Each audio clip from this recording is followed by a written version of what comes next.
Bonjour tout le monde, bonjour, bonjour et bonjour Luce Baster.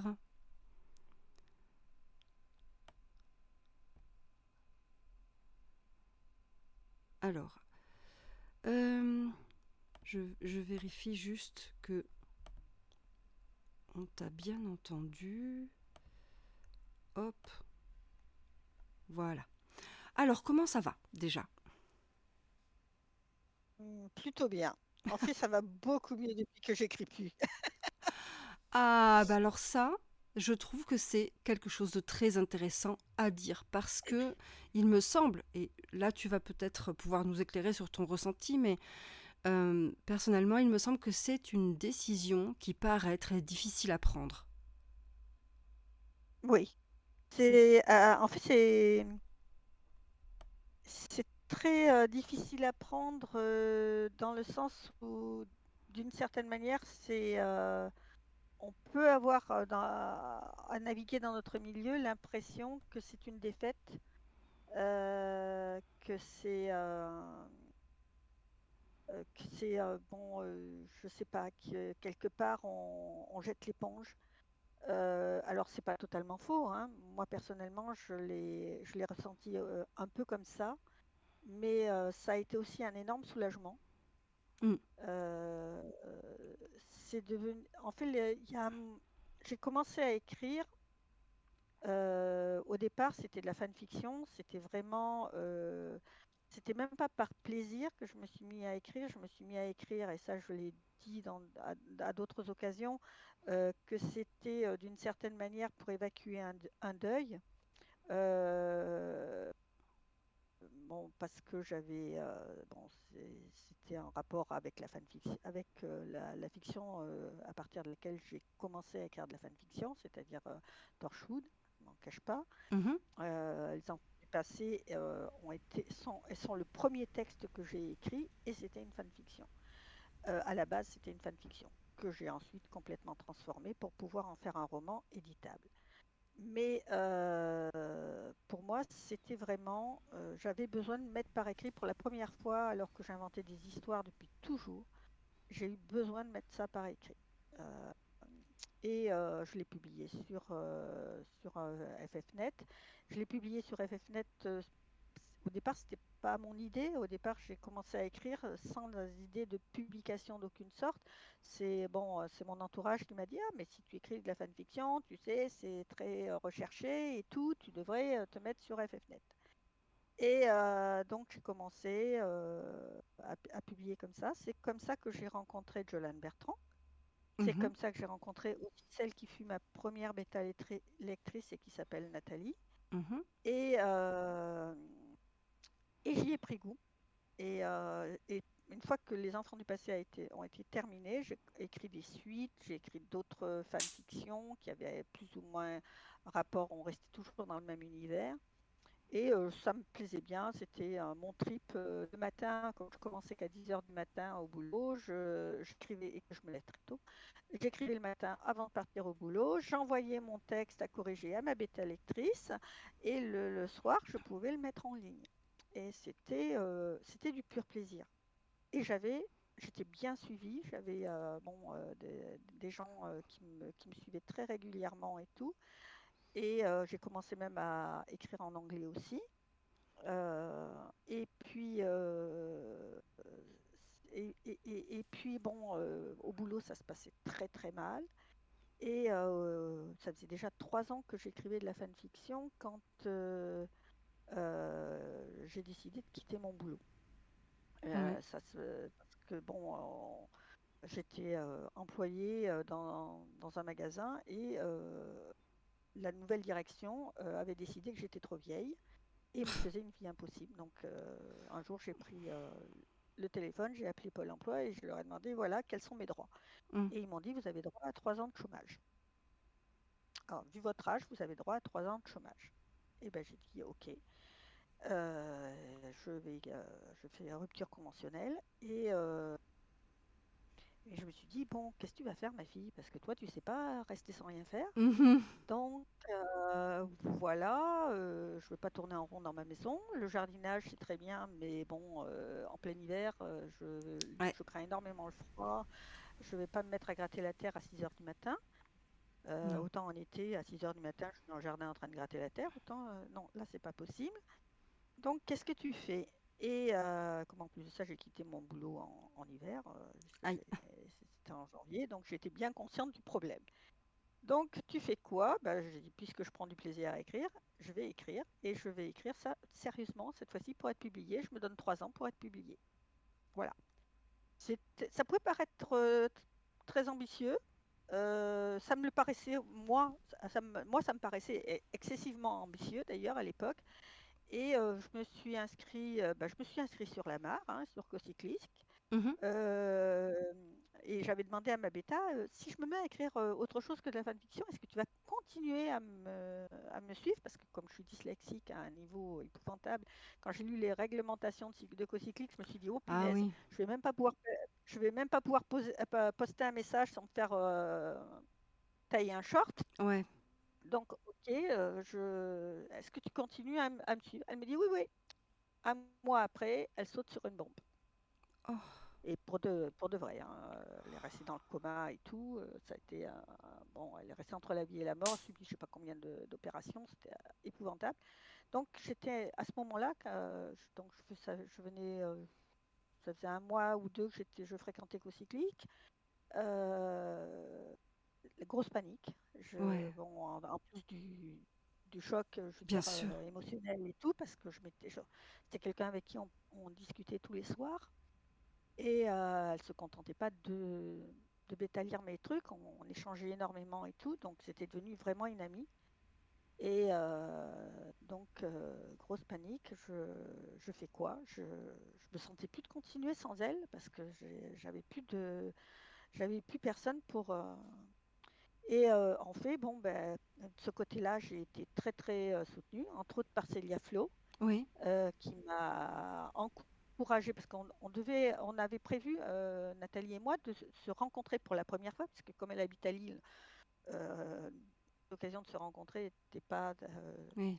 On avait décidé de se rencontrer aux Imaginales. Mm.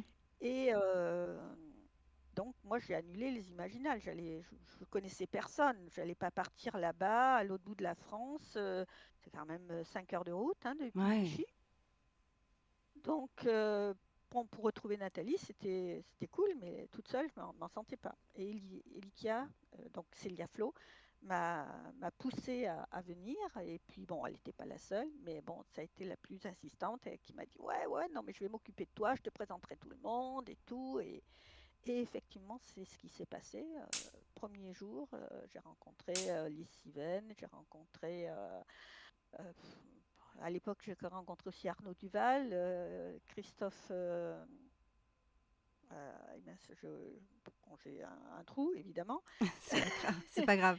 Et donc j'ai rencontré Christophe Nicolas. Et donc j'ai rencontré plein de gens qui m'ont réconforté, qui m'ont soutenu, qui m'ont fait rencontrer, qui présentaient tout le monde. Et surtout, on a pu discuter.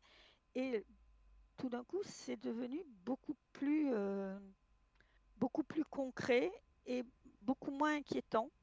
Mhm. L'accueil, si tu veux, était excessivement chaleureux. Et j'ai trouvé une nouvelle famille. En fait, j'ai trouvé une famille. Mhm. Parce que bon, ben, on a tous notre famille avec les problèmes qu'on peut avoir dans les familles et tout. Mais là, pour une fois, je me retrouvais dans une famille dans laquelle je me reconnaissais, Mm. dans laquelle je me sentais pas une étrangère ou je me sentais pas être une martienne de service. Oui. Donc voilà, donc c'était l'année où Nadia Coste sortait ses premiers romans. Mhm. C'était voilà, donc ça remonte, c'était 2011, hein. Et pour couronner le tout, j'ai reçu un coup de téléphone du frère de Nathalie qui m'a annoncé qu'elle était sortie du coma et que la première chose qu'elle avait dit, c'était de demander de me prévenir. Et donc Du coup, j'ai quitté les Imaginales pour lire. Ouais, Voilà. Et puis maintenant, j'ai les... rien que d'y penser, j'ai les larmes aux yeux et bien la sûr. gorge qui se serre. À Ouais, chaque je fois que je le comprends. raconte, à chaque Bah fois, oui. ça me fait cet effet-là. Mm. Voilà. Et donc, si tu veux, le rapport à l'écriture était vraiment un rapport plaisir malgré tout. Mais déjà, il y avait cette notion que il fallait arriver à se faire publier. Ah oui, Et à ça c'est partir vrai de que là, c'est dur.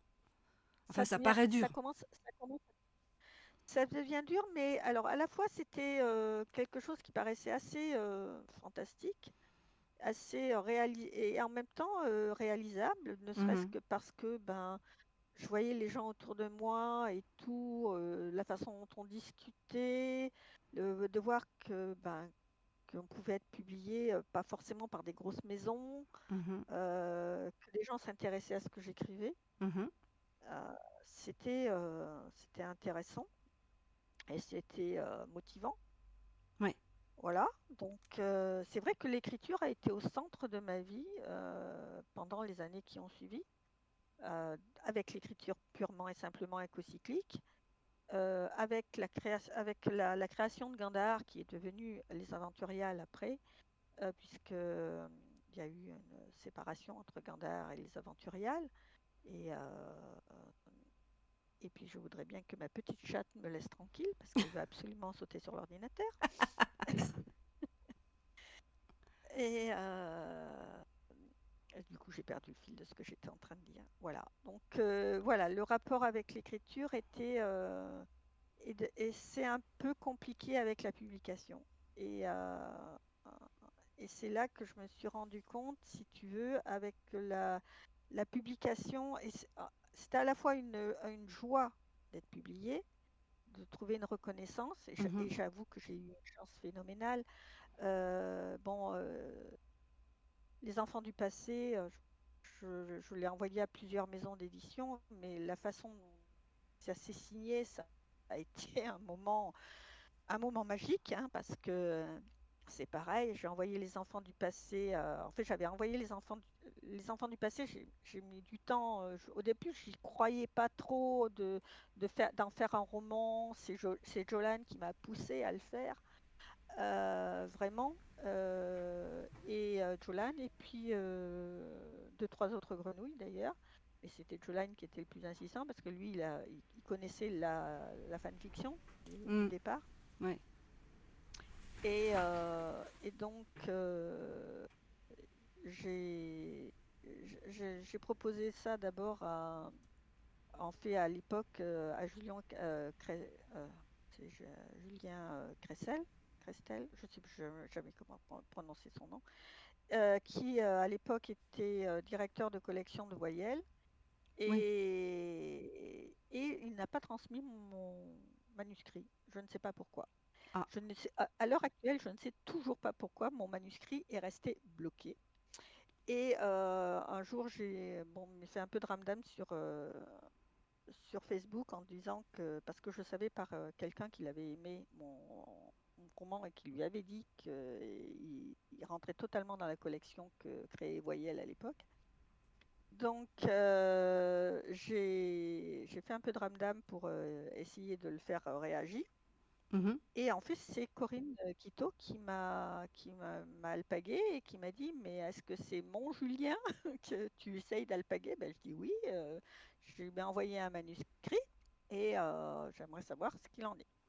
Et donc, elle m'a demandé le sino du manuscrit. Je lui ai envoyé le sino du manuscrit. Alors, ça, sur la messagerie Facebook, hein.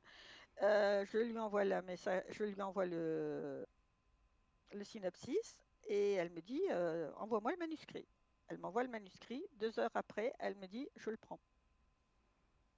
Voilà. C'est comme ça Ah. que les enfants du passé, ça s'est passé pour les enfants du passé.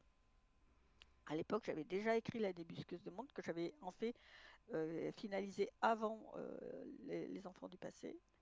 La Débusqueuse a eu une histoire un peu différente et assez curieuse parce qu'à la base, j'ai écrit La Débusqueuse de monde un peu ouais, donc suite au speed dating des Imaginales, après une conversation avec Marsan, puisque je l'avais eu au speed dating, et il m'avait dit, je présentais une trilogie à l'époque, et, euh, et il m'avait dit, vous savez, pour un premier roman, il vaut mieux démarrer sur un one-shot, pas trop long. Et, euh, et en sortant des Imaginales, bon, j'étais en train d'écrire le tome 3 de ma trilogie. J'ai dit, OK, je finis d'écrire le tome 3 et j'écris un one-shot. J'avais une idée de one-shot et j'ai écrit ce one-shot et je l'ai envoyé d'ailleurs à Marsan qui l'a égaré 3 fois quand même. Il faut le faire. Donc, mais après, j'ai aucun regret, hein. Ouais, non. J'ai strict, j'ai aucun regret. Et donc, je l'avais envoyé à Gallimard Jeunesse. Mhm. Et Gallimard Jeunesse, j'ai reçu un message me disant, ça faisait même pas 3 mois que je l'avais envoyé, me disant, vous l'avez placé quelque part ou pas, vous l'avez proposé à d'autres, je l'ai nous le, on le passe en commission. Il est Cool. passé en commission, mais bon, il sortait vraiment trop de. Il n'y avait pas de collection dans laquelle il pouvait me le Ouais. mettre, donc ça a été un non à l'arrivée. Mais Mhm. ils m'ont dit, vous aurez aucun mal à le placer dans une maison spécialisée. Et ils m'ont donné une liste de maisons spécialisées que je connaissais toutes. Et donc, je l'avais envoyé à plusieurs maisons. Et en fait, je n'avais aucune réponse. Ah, Ça, c'était le vide absolu. ouais. Personne ne me répondait sur les. Mais même pas de. Bon, tu sais comment c'est pas Oui. non. Si j'avais eu un non. Non, c'était pas pour celui-là que j'avais eu un non d'Astra. Je sais plus. Bah, en tout cas, bon, bref, si j'ai eu un non ferme des Mhm. moutons électriques, avec d'ailleurs absolument immonde. Ouch. Le courrier était odieux à un point, c'était incroyable. Et, euh, et donc j'ai signé d'André François Ruot, hein, pas de quelqu'un d'autre. C'est vraiment lui qui me l'avait envoyé. Euh, bon, ma foi, je l'avais laissé un peu de côté. Et quand j'ai rencontré Davy pour le peuple de Mu, alors que j'étais au Salon du Livre de Paris en fait, pour faire du démarchage pour les premières aventuriales. Donc ça fait 10 ans, Mhm. puisqu'on va fêter notre 10e anniversaire là, pour les prochaines aventuriales. Donc j'étais au Livre Paris pour dire pour rameuter en fait des maisons d'édition pour participer aux premières. Donc, je suis allée voir toutes les maisons d'édition de l'imaginaire qui étaient présentes au Livre Paris, en leur vantant les aventuriales, ce qu'on voulait faire, bon, leur laissant ma petite carte, j'avais fait faire exprès. Mhm. Avec marqué en gros président Fontana parce que ben, c'était la seule personne du milieu qui était connue dans notre assaut. Et, et puis, bon, parmi les maisons, il y en a.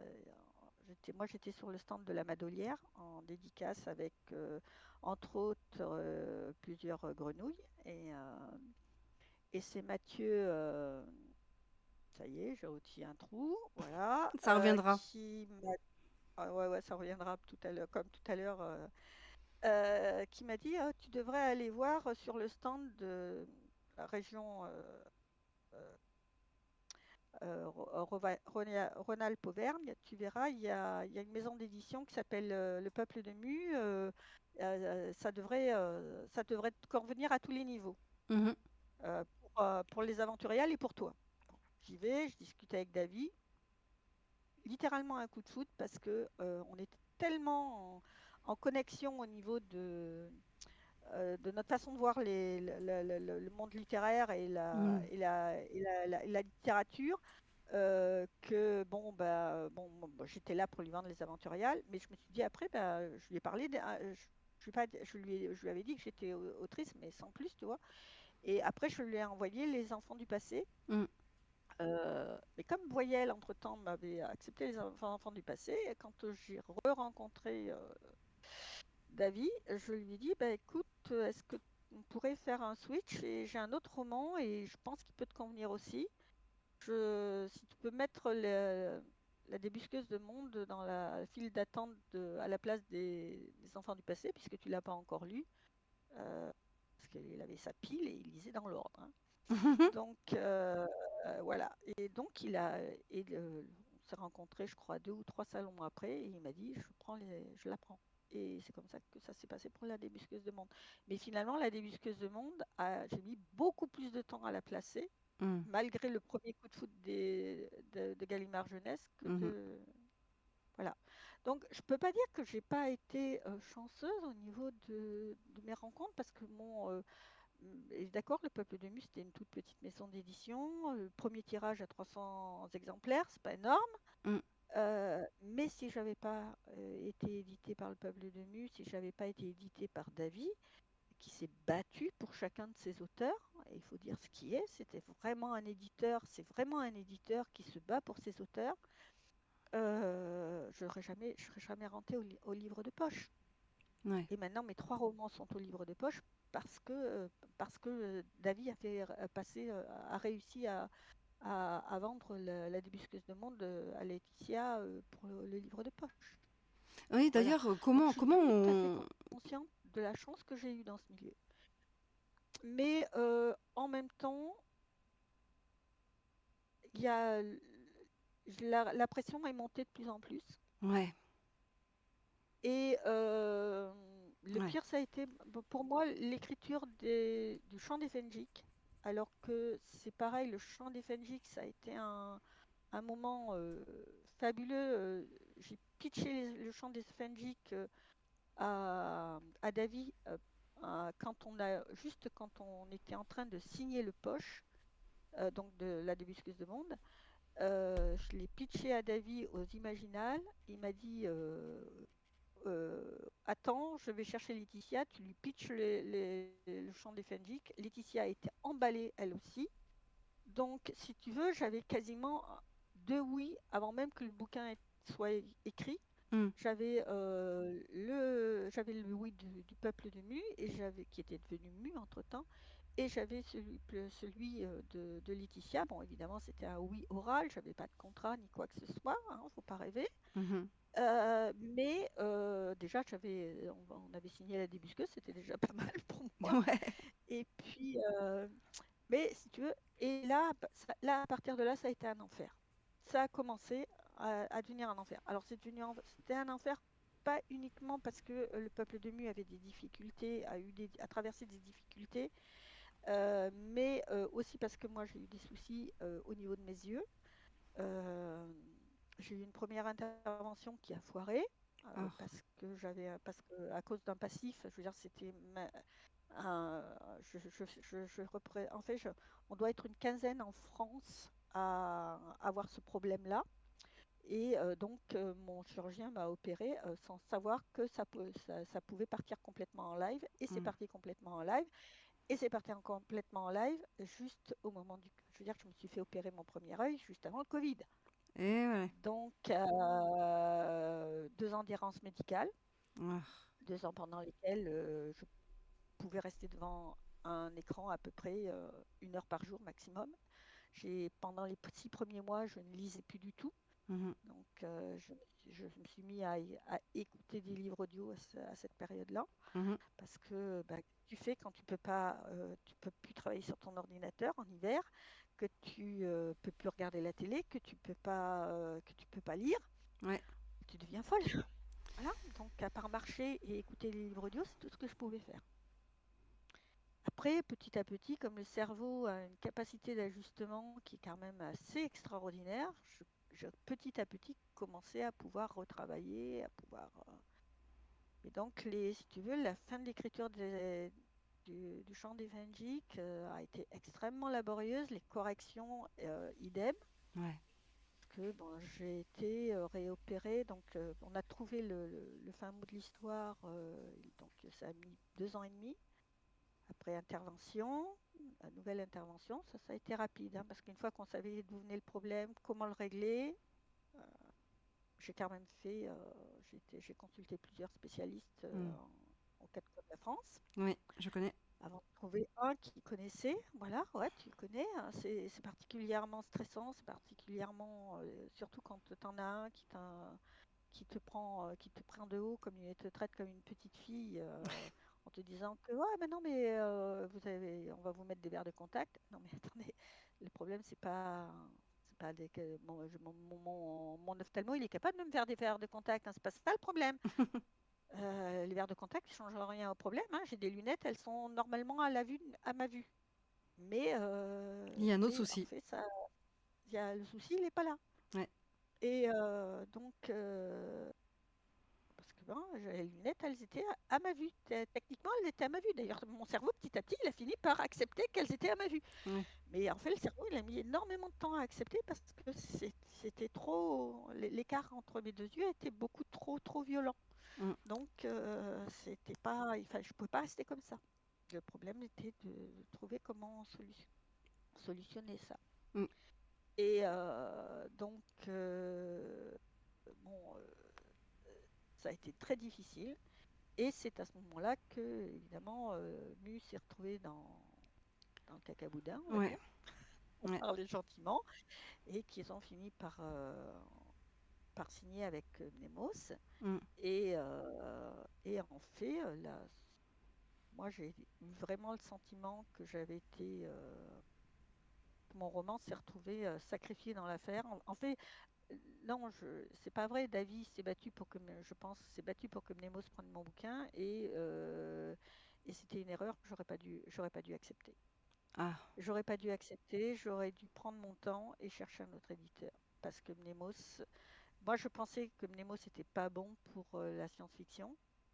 Je sentais pas j'avais pas le sentiment que mon roman les emballait plus que ça. Et ils m'ont fait des promesses orales qui n'ont pas tenu. Nah. Et, Mm. et résultat, ben, mon bouquin est passé complet. Je veux dire, À la il trappe. est sorti dans l'anonymat le plus complet, ouais. Ouais. Alors qu'il était quasiment signé avec le, avec le poche. Et je me demande d'ailleurs s'ils l'ont pas accepté juste parce qu'ils savaient que de toute façon, il était signé avec le poche et ils allaient pouvoir rentrer au moins dans leurs frais, Ouais. du fait même qu'il était signé avec le poche. Mm. Résultat, ben voilà. Et je veux dire que quand tu as vécu ce que j'ai vécu sur cette écriture, et que tu vois comment ton bouquin est traité après derrière, entre-temps, Laetitia avait quitté le livre de poche, son successeur a aussi quitté le livre de poche, et résultat, il est sorti, ben non, pareil, dans l'indifférence totale, pas Mm. soutenu du tout. Ouais. Ça a été un peu le,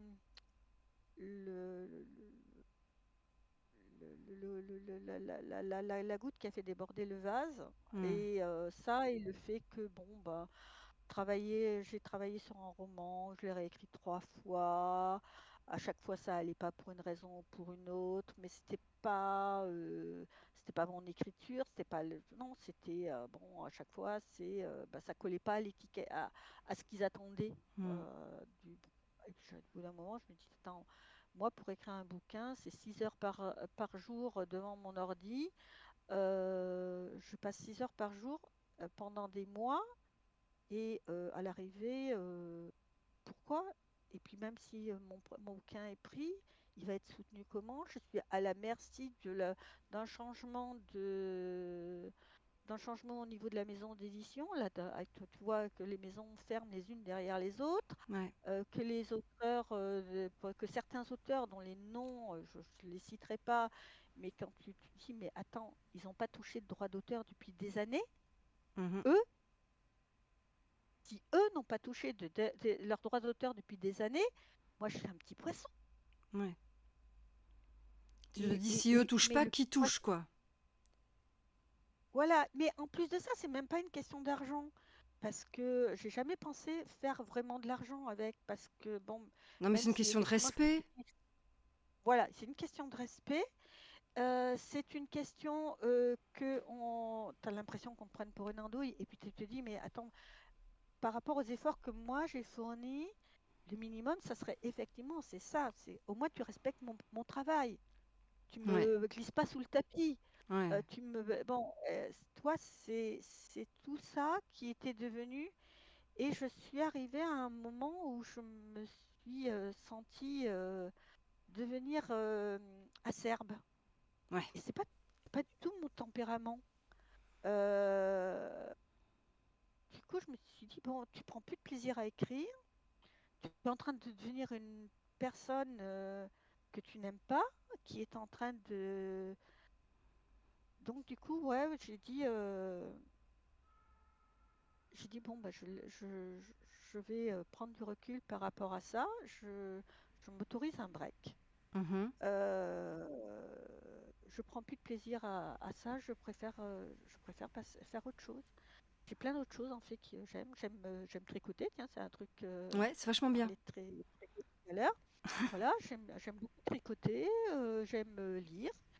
J'aime marcher, me promener, jardiner.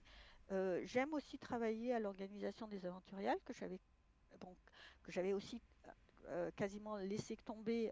En fait, je faisais toujours partie de l'organisation, mais je faisais de moins en moins de choses, entre autres parce que je ne pouvais plus m'occuper de tout ce qui était plan, tout ce qui était administratif, puisque les problèmes que j'avais pour l'écriture, ils étaient aussi pour les aventuriales. Hein. Je veux dire, Mhm. je pouvais être là, je pouvais être présente pour tout ce qui était manuel, pour tout ce qui était pour ce qui était des réunions, donner mon avis et tout. Bon, ça, je pouvais. En revanche, bah, pour m'occuper des inscriptions, comme j'ai repris les inscriptions là actuellement, ça c'était des choses que je ne pouvais plus faire. Euh, le... Donc, bon, Nanette l'a très bien fait pendant toute cette période-là. Moi, si elle n'avait pas été là, ça aurait été une catastrophe pour les aventuriales et pour nous. Hein. Je veux dire, je ne sais pas comment on aurait géré parce qu'il n'y avait personne à ce moment-là dans les aventuriales, en tout cas, qui était capable de prendre le relais de tout ce que je faisais. Elle a pris tout le relais de ce que je faisais, plus d'autres trucs en plus. Et je pense qu'elle a un peu trop chargé la mule et du coup, ben, c'est devenu trop pour elle et elle a quitté l'association. Mais Mhm. bon, c'est pour ça que maintenant je reprends tout. Enfin, je reprends tout. Non, je reprends pas tout. On sait tout. On sait tout. On s'est tous réparti les tâches. Je reprends toute la partie en fait qui était la partie dont je m'occupais, c'est-à-dire les inscriptions et, la, et les maisons, pour les maisons d'édition, les artisans, toute cette partie-là.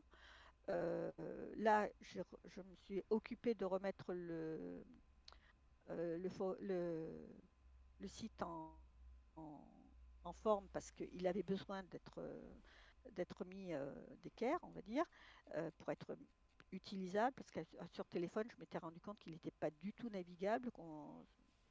C'est d'ailleurs avec Stéphanie, on était à Bordeaux, on a voulu regarder les invités parce que je ne savais plus qui était invité cette saison, parce que des fois on commence à inviter les gens de la saison d'après et tout. Donc Mhm. je voulais faire un point sur les invités avec Stéphanie, Nico, et je me suis rendu compte que le site n'était pas navigable du tout d'un téléphone. On ne trouvait pas les informations, Ah. des informations aussi essentielles que les invités. Mhm. Donc j'ai dit, ouais, quand même que je refasse. Mais comme on avait l'intention de on est en train de mettre en route un site beaucoup plus pro. Sauf que les informaticiens n'étant pas prêts pour les inscriptions, j'ai dit, bon, bah, il faut quand même que je remette celui-là d'équerre qui nous serve encore pour cette Ouais. saison, pour cette année. Donc là, cette année, je me suis occupée de l'informatique, du moins de l'informatique du site, mais à partir de l'année prochaine, ce sera juste les inscriptions et le plan, je ne m'occuperai plus du site. Ça sera les informaticiens, puisqu'on a 3 informaticiens quand même dans l'association. Et Crazy qui Voilà. dit et le code était crado.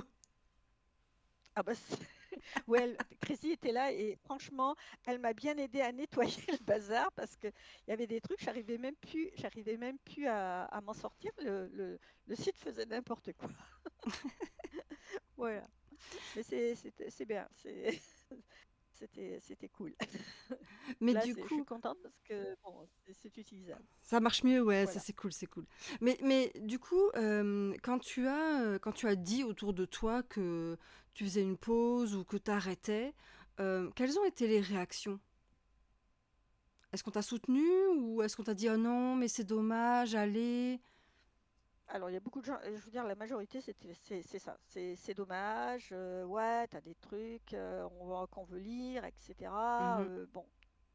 Et c'est vrai que c'est la majorité qui a plutôt tendance à pousser dans ce sens-là, Ouais. surtout au niveau des auteurs. Euh, et au niveau de ma famille, un peu moins. Je veux dire, même si, alors c'est assez curieux parce que j'ai deux côtés dans ma famille. J'ai le côté de ceux qui me lisent et qui ont pas qui ont pas vraiment compris sur le coup, qui comprennent peut-être un peu mieux maintenant. Et puis ceux qui m'ont jamais lu parce que ça les intéresse absolument pas, c'est pas Mmh. du tout leur littérature. D'abord, c'est pas de la littérature. Euh, donc, ouais. Et donc là, dans ce côté-là, bah ouais, non, bah, t'as raison, t'as plus de temps, tu peux t'occuper de nous. Ouais, ouais, bon point de vue Voilà, aussi, ouais. voilà. Du coup, c'est c'est un peu ça. Sinon, bah en fait, voilà, c'est souvent c'est que c'est les personnes, souvent c'est les personnes qui me lisent qui sont plus un peu le plus insistantes.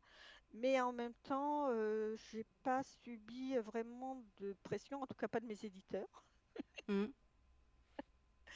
Pas de mes éditeurs. Et ça, d'une certaine manière, c'est à la fois une façon de te dire ouais, non, mais je fais bien de m'arrêter d'écrire parce que manifestement, même eux, ils attendent mes bouquins. Voilà. Non, mais de toute façon, les Euh, éditeurs, c'est disons que si tu es quelqu'un qui vend beaucoup, il va tout faire pour t'empêcher d'arrêter. Mais après, je ouais, pense que l'éditeur, voilà, lui, il est là pour faire du chiffre, il est là pour vendre, il est pas là pour faire voilà, euh, exactement, exact. donc bon, Non, mais j'ai pas je peux de. comprendre ça aussi, mais j'ai- je crois aussi, enfin après c'est une question que je me pose, tu vas pouvoir me dire, j'ai la sensation que, comme beaucoup à qui j'en ai déjà parlé, il y a dans cette envie de prendre de la distance, une grosse déception humaine, relationnelle. euh, au niveau on va dire au niveau du monde des maisons d'édition Ouais. et puis aussi des organisateurs de salons, j'avoue que je suis, bon après souvent ça va ensemble hein, parce que c'est souvent les maisons d'édition qui vont faire en sorte que leurs auteurs soient représentés en salon ou pas. En même temps, j'ai toujours été très consciente que ce que j'écrivais n'était pas mainstream, hein. J'écris de la SF et je suis une femme. Et en plus de ça, j'écris de la SF qui ne se prend pas au sérieux. J'écris de la SF qui est, on va pas dire utopique, mais qui en tout cas est positive, essaye de donner envie de vivre le futur, qui est de plus en plus difficile étant Mm, donné ouais. le monde qu'il est actuellement. Moi, en fait, si tu veux, je suis partie un peu d'un constat, c'est que je me rends compte que les jeunes actuellement, ce qu'on leur propose comme futur, c'est pas reluisant, hein. C'est pas fou. C'est pas Et fou. voilà, exactement. Et donc, ouais, non, moi, c'est le genre de choses que j'ai besoin de lire et que j'ai envie de lire. C'est pour ça d'ailleurs que j'adore Becky Chambers, que je me tourne vers des lectures comme ça, parce que c'est ce que j'ai besoin de. Et c'est aussi ce que je ressentais au niveau de l'écriture. Mhm. Mais c'est pas ce qui est mis en avant et Non. c'est pas ce qui est au niveau commercial, effectivement. Mm. Donc, si tu veux, ça, j'en ai toujours été consciente et j'ai toujours été. Je veux dire, moi, déjà, être livre de poche, putain, c'est- Ouais, c'est énorme, hein. je- voilà, Bravo. j'estime que c'est Bravo une quand même, hein. réussite. Voilà. J'estime que c'est une réussite, si tu veux. Et d'une certaine manière, je me dis, mais bon, à la base, j'ai commencé à écrire et j'ai commencé à écrire sérieusement. C'était surtout pour pas m'enterrer chez moi. Mhm. Et de ce côté-là, j'ai quand même, bon, ce qu'il y a, c'est que depuis, je me suis rendu compte qu'il y avait plein d'autres choses que j'avais envie de faire, et surtout, je me suis fait des amis. Et l'écriture, Ouais. de ce côté-là, m'a permis de rencontrer des gens et de me faire des amis. Et comme je le disais, de me faire une famille. Mm. Et, et c'est, bon, il y a les aventuriales, il y a les amis de Cocyclique que je vois moins parce que je ne vais plus sur Cocyclique. Et, mais bon, que je peux voir au travers des salons. Et je veux dire, à la limite, je suis toujours inscrite sur Cocyclique. Je pourrais même m'inscrire aux conventions. D'ailleurs, je reçois généralement les mails d'avis comme quoi les inscriptions pour les conventions sont ouvertes.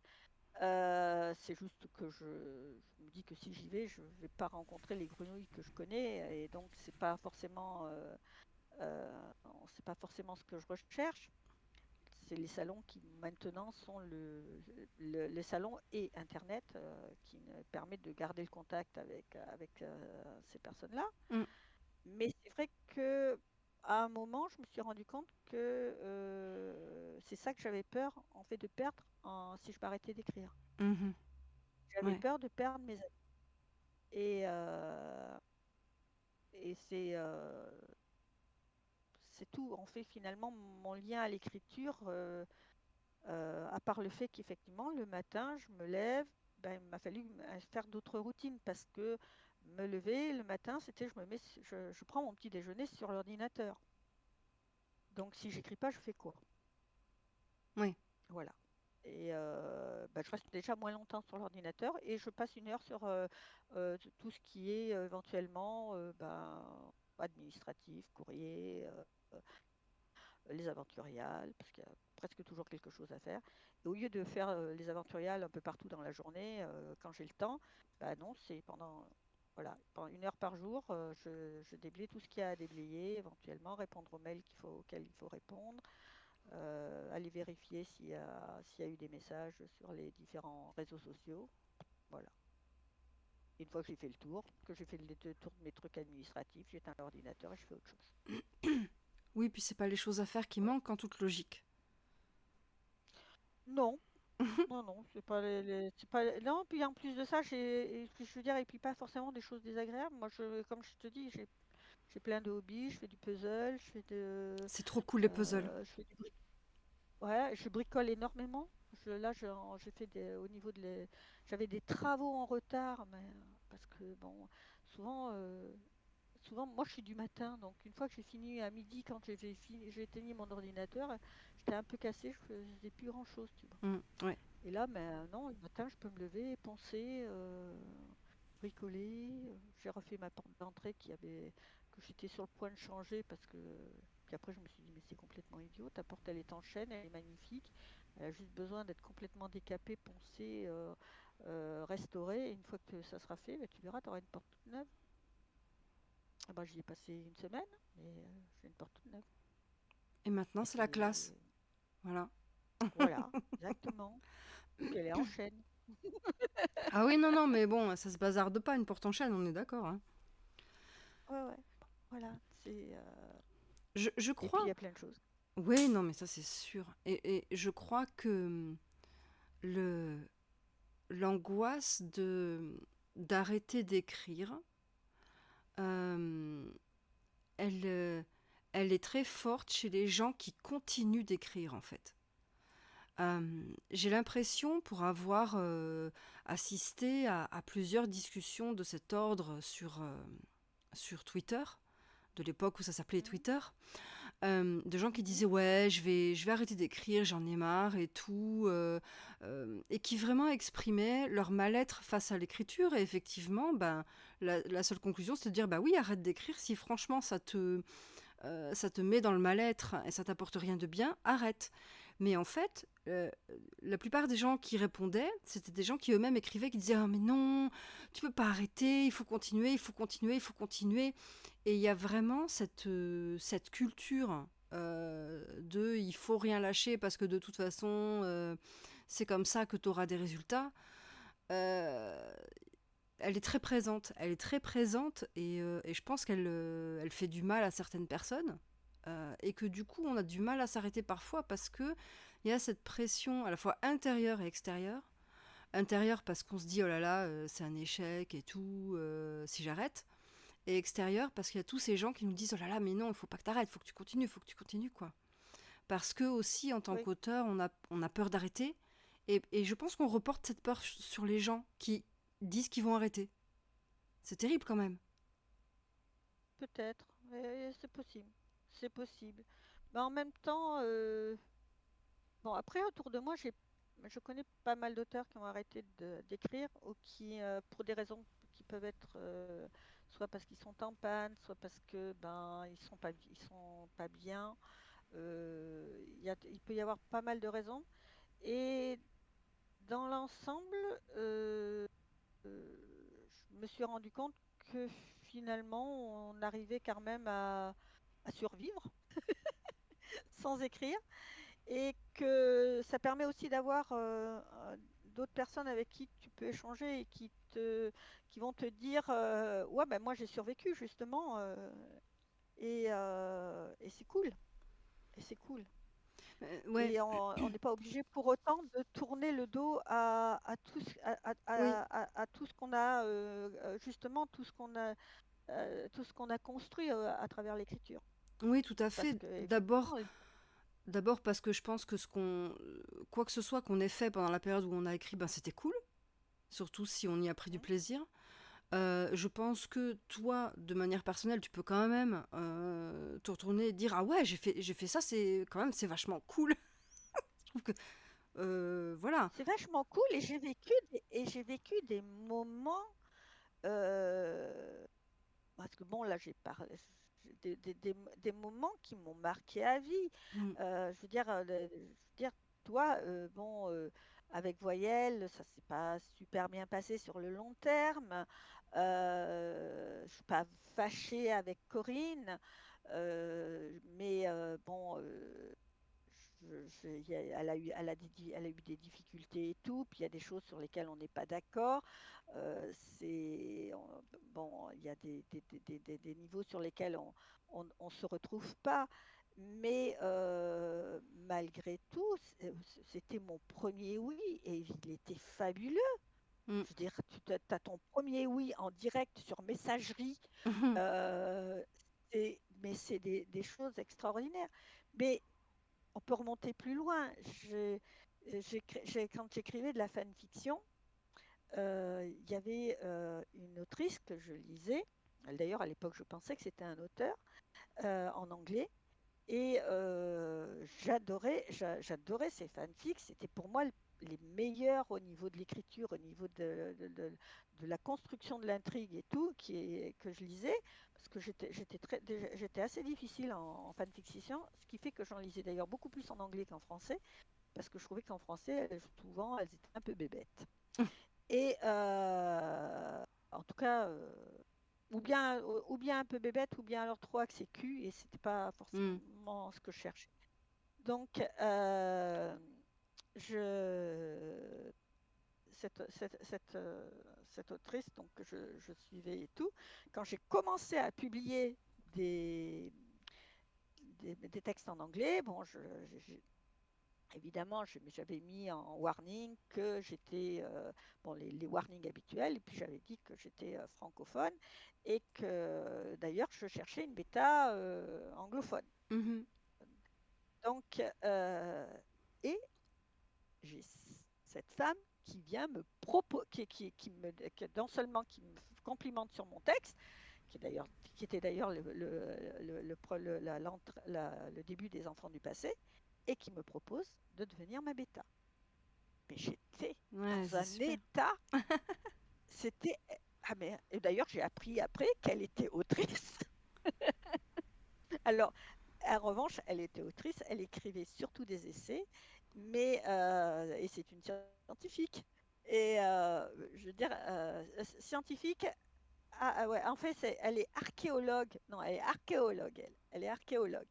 Et j'ai eu trois bêtas, en fait, en anglais, j'ai eu trois bêtas, dont une qui est une poétesse et elle qui était. Mais je veux dire, pour moi, c'était déjà fabuleux, tu vois. Ouais. Mais même d'avoir des gens qui me lisaient aux quatre coins du monde, parce que sur Mm. FFnet, tu vois où les gens te lisent, et Oh. ben, c'était déjà fabuleux. C'était déjà fabuleux. En fait, et pour moi, c'est quelque chose d'assez extraordinaire parce que l'écriture a été un supplice à cause de ma dyslexie. Mm. Bon, mes parents étaient instits tous les deux, et ils savaient que j'étais dyslexique, mais pour eux, malgré tout, ils ont jamais, en fait, ils m'ont toujours culpabilisé par rapport à mon orthographe. Et, et, et, et ce qui fait que j'étais arrivée à un point où je pouvais pas écrire une ligne Ouais. sans avoir besoin que quelqu'un me relise derrière. Et, euh, et c'était ma hantise d'avoir à écrire une lettre administrative. C'était un cauchemar. Mm. Euh, je... Quand le traitement de texte ont été inventés, déjà, ça a été merveilleux parce Ouais. qu'au moins, je pouvais arriver à écrire un truc sans qu'il se soit raturé de tous les côtés. Parce que je suis quand même quelqu'un qui est capable d'écrire son nom en interchangeant les lettres. Ouais. Hein. Donc, même quand j'écris mon propre nom, mon propre prénom et mon propre nom. Donc, il faut quand même le faire. Je... Et puis, même en faisant attention. Là, actuellement, je fais énormément de courriers que je signe les aventuriales. Ben, j'écris une fois sur deux les aventurelles. D'accord. Et le A, voilà. Et il n'y a rien à faire. Il y a des mots, d'ailleurs, que je ne suis incapable d'écrire dans l'ordre. Donc, heureusement que le traitement de texte me les remet dans l'ordre. Oui, c'est vrai que Euh, maintenant, en plus, il le c'est- fait de manière automatique. oui, pour certains mots, il le fait de manière automatique. Donc, le traitement de texte, pour moi, a été l'invention du siècle. Mm. C'est l'invention qui m'a permis d'écrire déjà, de pouvoir écrire déjà un texte, une lettre basique. Je ne me serais jamais mis à écrire si je n'avais pas eu le traitement de texte. Donc, si tu veux, mon rapport à l'écriture a toujours été assez conflictuel. Et donc, ça n'a jamais été une facilité pour moi d'écrire. En plus, ouais. Inventer des histoires, oui, mais écrire, ça n'a jamais été une facilité. Donc, Mm. c'était déjà à la base un exercice un Compliqué. peu, un peu compliqué qui me demandait des efforts, qui me demandait Mm. des efforts de concentration. Alors, j'avoue que le fait d'écrire et d'écrire tous les jours, de passer 6 heures, alors parce que c'est pas 6 heures à écrire, hein, c'est 6 heures aussi à cogiter, à écrire, à Mm. réécrire. Alors, bon, c'est j'ai amélioré mon orthographe, ce qui relevait de l'orthographe pure. Mais Mm. pour tout ce qui relève de la dyslexie, ça n'a pas changé grand-chose. Hein. Ouais, ça n'a eu aucun Mon- effet. en dédicace, je suis obligée de me concentrer et pour arriver j'ai quelques phrases que j'utilise, Mm. presque toujours, en les modifiant et tout, mais j'avoue que je m'en éloigne rarement parce que je sais que sinon ça risque de partir complètement en live. Et ça m'est Mm. déjà arrivé de faire des inversions de lettres dans le prénom de la personne pour qui je signe. Ouais, ouais, je comprends. C'est- Tu vois? Ouais, ouais. Donc, Mais voilà. je pense, non, mais après, je pense qu'effectivement, ce qui est important de se dire, c'est que si l'idée d'arrêter apporte un soulagement, et surtout si elle apporte vraiment un grand soulagement, c'est que c'est le signe qu'il faut le faire et que on n'est pas on ne devient pas une mauvaise personne soudainement parce qu'on arrête d'écrire. On va pas perdre les amis qu'on s'est fait et on va pas non plus euh, voir disparaître toutes les choses bien qui sont arrivées grâce à ça, quoi. Et potentiellement, si ça fait du bien d'arrêter, il faut arrêter pour faire d'autres Ouais. choses qui feront du bien. Ap- Après, je pense que il faut relativiser ce que tu dis parce que ne pas perdre les gens, ne pas perdre les amis qu'on s'est fait. Je pense que ça dépend un petit peu du stade auquel tu es Mm, et à quel point tu as pu rentrer dans le milieu ou pas. mm, Euh, et parce que avec le mode de fonctionnement et de vie qu'on a dans ce milieu, les personnes que tu vois plus tu as vite fait de les oublier. Et toi, c'est arrivé, il y a quelque chose qui est arrivé cet été, et moi cet été, non, c'était pas cet été, c'était en fin d'année, quand Bruno est mort. euh, je suis restée scotchée et tout d'un coup, j'ai réalisé que ça faisait plus d'un an que je ne devais pas avoir de nouvelles de lui. Mm. Et c'est quelqu'un qui venait régulièrement. Puis ça, moi, j'ai vu son message quand il a annoncé qu'il avait décidé de mettre fin à ses jours. Et donc, si tu veux, j'ai vécu ce moment où on était encore dans l'incertitude, où on pouvait encore. Bon, puis ça a été une énorme claque. Bon, il était très malade. Je n'en savais rien. Et Mm. je n'étais pas la seule dans le milieu à ne pas le savoir. Et je vois, nous, au niveau des aventuriales, c'était quelqu'un qui venait régulièrement aux aventuriales. Je veux dire, il a quasiment participé à. Et en fait, on ne s'est même pas rendu compte qu'il n'était. Parce qu'on est tellement pris dans ce tourbillon d'organisation, Mm. de monde, tout, que s'il manque une personne, on ne va pas forcément le voir. Et pourtant, Bruno, c'était quelqu'un, je veux dire, dans le milieu qui était connu, Mhm. qui avait fait sa place. Mm. Et là, comme ça, et ça, pour moi, ça a été une énorme claque. Me rendre compte que, en fait, bon, de la perte, mais aussi le fait de se rendre compte qu'en fait, non, euh, on avait, pendant plus d'un an, Bruno n'était plus sur les réseaux, n'était plus. Et je m'en suis absolument pas rendu compte. Et je pense que je suis pas la seule. En tout cas, au Mm. niveau des aventuriales, on est plusieurs à ne pas s'être rendu compte que Bruno s'était absenté, qu'on ne le voyait plus. Mm. Et c'est pour ça que je dis, c'est pas si évident que ça. C'est-à-dire que bah, tu ne perdras pas forcément tes amis et tout, mais il faut être présent d'une Oui, manière ou d'une mais autre. ça, de toute Donc, ça veut dire qu'il façon, faut garder une activité dans le milieu si tu veux continuer à exister dans le milieu. Sinon, ben, on est trop nombreux. On après, est trop j'imagine que nombreux. les gens avec qui tu as envie de garder contact, tu peux garder contact autrement qu'en étant actif dans l'écriture. Si c'est des amis, si c'est des gens dont tu as le contact et que tu Oui, peux... oui, Voilà. oui. Après, c'est vite fait hein, de perdre de vue Oui, les ça, je gens. suis d'accord. C'est vite fait de C'est perdre de très, vue très les vite gens. fait. Et entre guillemets, j'ai envie de dire, c'est un travail qu'on doit faire, quoi. De dire, ah bah tiens, Ouais, aujourd'hui, je reprendrai bien contact avec machin, avec truc. Parce que c'est vrai que quand on sort d'un cercle, bah, on n'a plus les mhm, occasions qui nous étaient données ouais, avant, quand on en faisait partie. Donc du exactement. coup, on doit faire Exactement. l'effort d'aller contacter les gens, de garder le contact avec eux. Et voilà, ça c'est aussi... C'est pas évident parce que dans notre monde, on a aussi peur de déranger. C'est On vrai. a aussi peur de.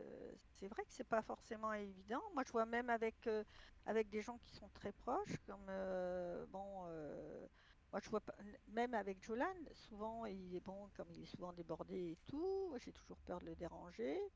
Bon, donc je vais pas forcément aller. On peut rester 2, 3 mois sans fait se parler parce que les endroits sur lesquels on échangeait régulièrement, on s'en est débranché parce que c'était l'écriture qui nous amenait à Mhm, brancher. Lui, d'un côté, c'est pas qu'il écrit plus, mais c'est qu'il écrit plus de la même manière et que ça, il a besoin de s'isoler pour pouvoir arriver à avoir le rendement qu'il a besoin d'avoir. mhm. Et puis, il ne travaille pas forcément avec les mêmes personnes. Euh, donc, tu vois, on a pu. Ouais, Et pourtant, bon, on reste très proches. Mais en même temps, eh ben, même avec Crazy, je me rends compte on est sur plusieurs Discord et en même temps, finalement, bah, moi, mes horaires, c'est très tôt le matin. Donc, les horaires auxquels je suis, bon, je suis sur Internet, la plupart des gens n'y sont pas. mm, Et sinon, après, dans la journée, je vais faire un tour de temps en temps pour voir s'il y a des trucs. Mais je vais pas me taper une discussion au milieu de la journée sur Internet en général. Mhm. Donc, ce qui fait qu'à l'arrivée, je vois souvent les choses après coup, et on va être moins amené à discuter. Ouais, je comprends. Voilà. Mais voilà, bon, ça, de toute façon, c'est vrai dans tous les cas de figure que les relations, ça s'entretient et que voilà. J'ai envie de dire hashtag la vie, quoi. Donc, ça, Oui, quoi voilà. qu'il arrive. Voilà, c'est ça, c'est ça, c'est ça. Mais ce qui me fait plaisir, en tout cas, c'est que ce choix que tu as fait, tu le ressens comme quelque chose de positif et tu dis que tu te sens mieux maintenant que tu as arrêté. Ça veut dire que c'était le Oui, bon choix. Et faire le ah bon oui. choix, c'est bien. Oui, puis là, tu vois, il y a un truc qui m'a rassurée, c'est que je suis un jour revenue d'une de mes longues marches avec une idée d'écriture et que ben, j'ai allumé l'ordinateur, j'ai écrit, bon, ça s'est plutôt bien passé. Bon, après, j'ai été rattrapée parce que j'ai décidé que je voulais plus que l'écriture empiète sur ma vie. Mhm. De toute façon, ça c'est une chose que j'ai décidé. Mhm. Si je me remets à écrire, ça sera 1 heure ou 2 le matin, mais pas plus. Oui. C'est-à-dire que ça sera bon. Là, comme j'ai été obligée de m'occuper du site des aventuriales et des trucs, j'ai arrêté le texte sur lequel j'étais. Je l'ai mis en pause. Puis pour le moment, j'ai pas ressenti le besoin de le reprendre. Euh, mais ce qu'il y a, c'est que le jardin, là, il commence à faire beau, j'ai des tas de Ouais. choses à faire. Donc voilà, la première chose que je me lève le matin, c'est aller faire le tour du jardin. Donc à partir du moment, là, c'est mort. C'est mort pour un petit moment. Je pense, à part les jours de pluie. Mais c'est bien ça. Voilà. Comme ça, tu Mais, sais c'est que tu très, as un mais hobby je, pour les jours de pluie. voilà, C'est très exactement. bien. Moi, je trouve que c'est très bien. Voilà. Voilà, c'est exactement, c'est comme ça que je le vois et je pense que du coup, c'est plus sain. Et puis ce texte, je le finis ou je le finis pas, c'est pas grave. Tu Je sais t'enlèves que la si je le finis, pression, en fait. voilà, je sais que si je le finis, je peux le proposer à un tel ou à un tel. Là, moi, j'ai deux maisons auxquelles je sais que ce texte peut convenir. Et puis, s'il leur convient pas, c'est pas grave. Je suis complètement Euh, d'accord. moi, Alors là, à voilà. 100%. Et puis, j'ai pas de. Voilà. La Puis, pression, c'est je lis pas du terrible. tout un roman, hein. La Nouvelle ou pression. novella, mais pas plus. Oui, mais Voilà. après, ça, c'est selon ce que toi, tu as envie de faire aussi, hein. Voilà. Voilà. Mais la pression, c'est quelque chose de terrible. Et c'est... je fais mon maximum pour ne pas me la mettre, et c'est pas facile du tout, parce qu'elle s'insinue. La Oui. pression de bien faire, la pression de vendre, la pression de réussir, la pression d'exister dans le panorama, euh, Mhm. la pression de plein de trucs, quoi. Et c'est terrible, et c'est terrible. Et pour l'avoir ressenti, c'est quelque chose que je fuis vraiment activement. Je sais que je veux écrire, mais je ne veux pas écrire avec la pression. Je veux écrire pour me faire plaisir, je veux écrire pour passer des moments sympas avec des gens. Et ma foi, si mon texte ne plaît pas à un éditeur, eh ben, la Terre s'arrêtera pas de tourner et ça changera pas ma vie. Et c'est comme ça que je veux pratiquer l'écriture. Après, voilà, c'est chacun sa life, mais la Mais c'est pas pression, ce c'est qu'on, dur. c'est pas ce qu'on nous dit. Non, C'est c'est pas pas ce qu'on nous dit. Ouais. c'est pas ce qu'on nous dit dans le milieu. Et je pense que c'est important effectivement de retrouver le plaisir d'écrire. Et parce que justement, et en plus de ça, c'est marrant parce que tu vois, sur la mare et moi, à chaque fois que je discutais avec des auteurs, je disais, il faut vraiment trouver du plaisir à écrire parce que si tu trouves pas du plaisir à écrire, c'est quand même, je veux dire, les chances d'être publié, et l'effort que c'est important Mm, de trouver du plaisir à écrire. Et en fait, je me suis pas rendu compte que pour moi, ça n'en était plus un. ouais. Il m'a fallu en fait énormément de temps pour me rendre compte que je prenais plus de plaisir à écrire. En fait, je prenais plus de plaisir à écrire. Je prenais Mm, du plaisir des fois à être lu, mais je ne prenais plus de plaisir à écrire. mm. Crazy Et c'est dit, ça, et c'est si tu veux. Crazy dit, la seule pression acceptable, c'est celle qu'on sert dans un verre. Oui, Crazy. On est d'accord, totalement d'accord. Mais c'est vrai, et surtout pour ça, je veux dire, on sait que de toute façon, on va pas gagner des milliers et des cents, on Non. sait qu'on va pas, et puis tu peux bosser comme une malade, parce que bon, d'accord, bosser c'est important. Je veux dire, pour sortir un texte de qualité, il faut bosser, et ça, je pense, et ça, je pense que tu peux pas tu peux pas sortir un texte de qualité sans avoir bossé ton texte. Mm. Et il faut pas avoir peur de le faire. Mais en même temps, si c'est plus un plaisir, ça vaut pas le coup. Euh, Parce que moi, je sais que j'ai pris du plaisir à faire des corrections. J'ai pris du plaisir à faire de la bêta lecture. Et c'est pareil, la bêta lecture, j'avais perdu le plaisir de faire de la bêta lecture parce que à un moment, j'en ai trop fait, je pense. Et Mm. bah, la dernière bêta lecture que j'ai fait, c'est pour un synopsis de soumission éditoriale que j'ai fait pour Jolan. Et ben, j'ai repris du plaisir à faire une bêta lecture. Alors, c'est une bêta lecture de synopsis, c'est pas une bêta lecture de texte. On ne sait pas les mêmes choses qu'on va pointer.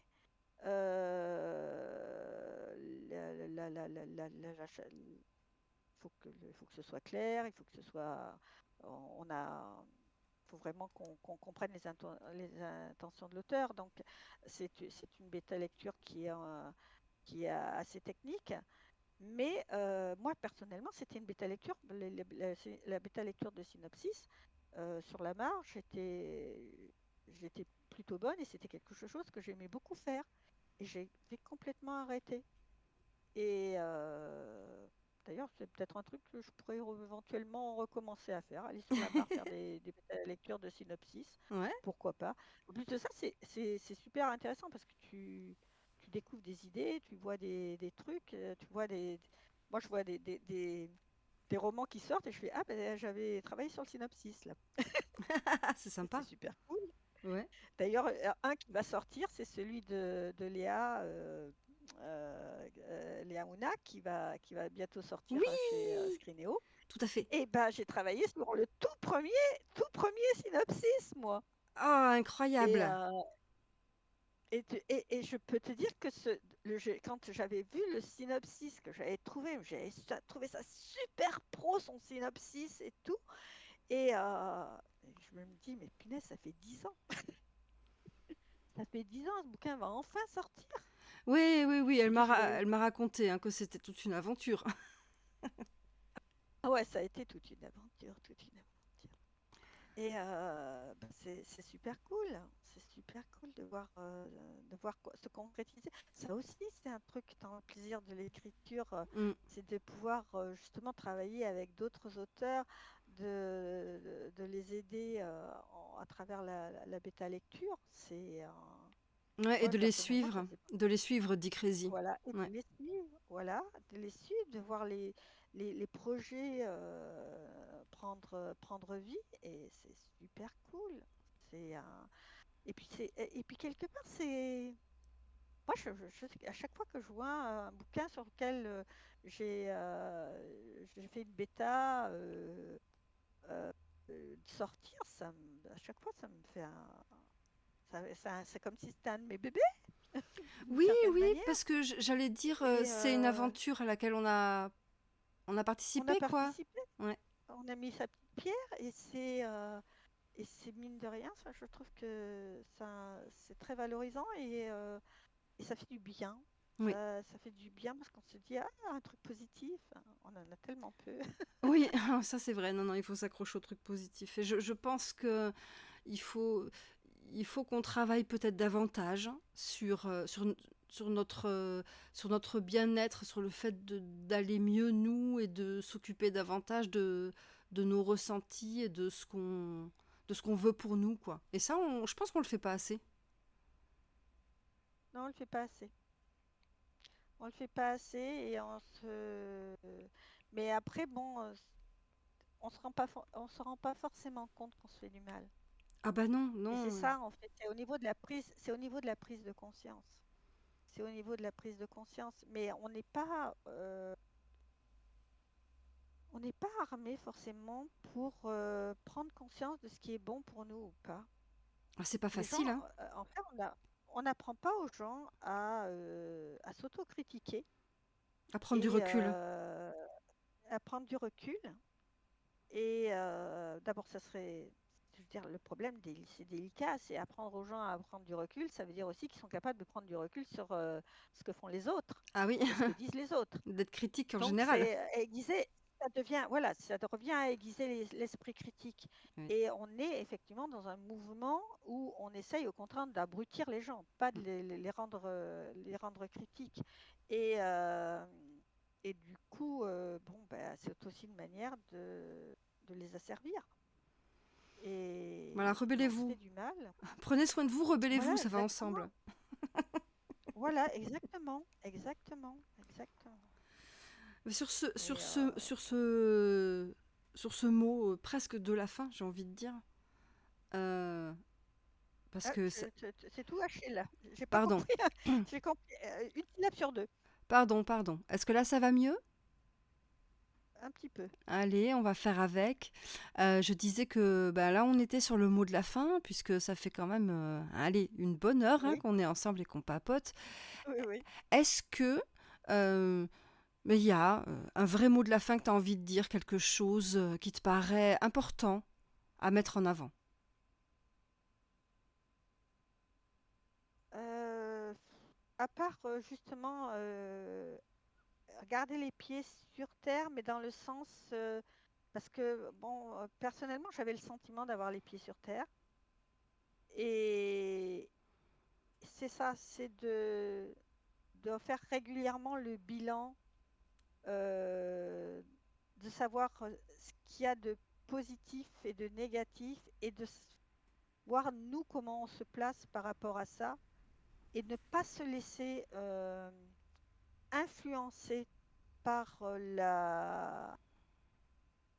par les autres, justement, qui peuvent avoir d'autres intérêts, et ne pas se rendre compte qu'on est en souffrance. Oui. On est toujours quand même les premiers à se rendre compte si on est en souffrance. En fait, on n'est pas forcément les premiers, mais des fois, les gens peuvent se rendre compte qu'on est en souffrance sans que soit on s'en soit rendu compte, mais ne pas avoir peur de le reconnaître et de ouais, prendre les mesures qu'il faut. Mm. Euh, j'ai un peu tendance à dire aux gens autour de moi, euh, euh, prends soin de toi. Et parce que on est quand même les premiers à devoir prendre. Il ne faut pas trop compter sur les autres pour prendre soin de nous. Même si on a des gens autour de nous qui sont fiables, si nous, on ne commence pas par prendre soin de nous, ça ne veut pas dire pas tourner le dos aux autres, hein, mais il faut prendre soin de soi d'abord. Ah bah tu sais ce qu'on Et dit, puis, parce que si charité, on n'est pas. charité Voilà. bien ordonnée Mais commence parce que par soi-même.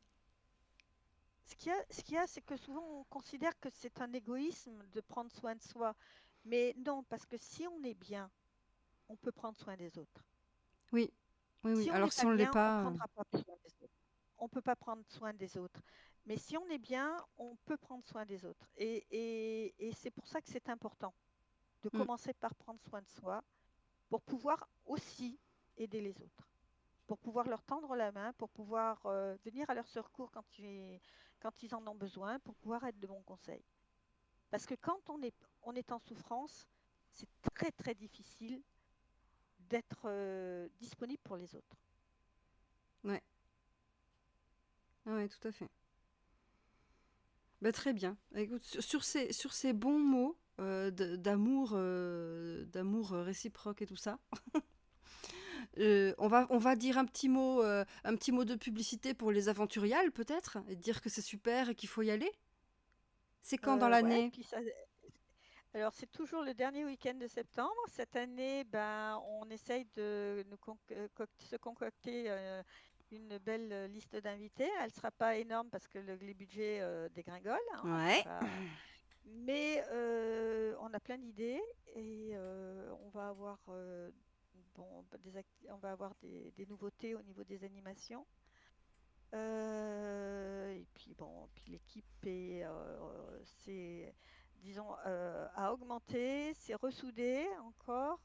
Donc, je pense que ça devrait être une très belle édition. On devrait avoir une très très belle édition là pour cette année, pour ce 10e anniversaire. Et ben c'est génial. En plus, c'est les 10 ans. Alors il faut pas manquer ça C'est les cette 10 ans. année. Allez-y les gens, Voilà. foncez. Et ben c'est super. Écoute, franchement, merci beaucoup. Merci beaucoup pour avoir partagé tout ça. Je pense que Ben, c'était merci à toi. important. C'était cool. Et peut-être à Ben, une si prochaine ça peut fois. aider, Je crois. Je crois que voilà. ça peut Puis si aider. ça peut aider à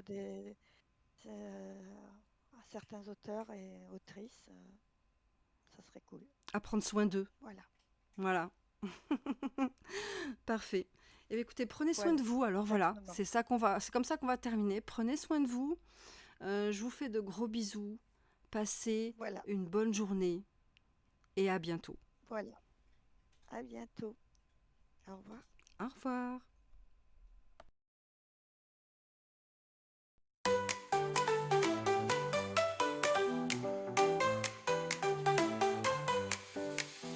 On espère que c'était bien, n'hésitez pas à revenir, sans vous on s'ennuie à mourir. Rendez-vous tout bientôt pour tout savoir de l'écriture. Et limite, avoir un tuto pour pouvoir finir l'aventure. On se revoit dans pas longtemps. On se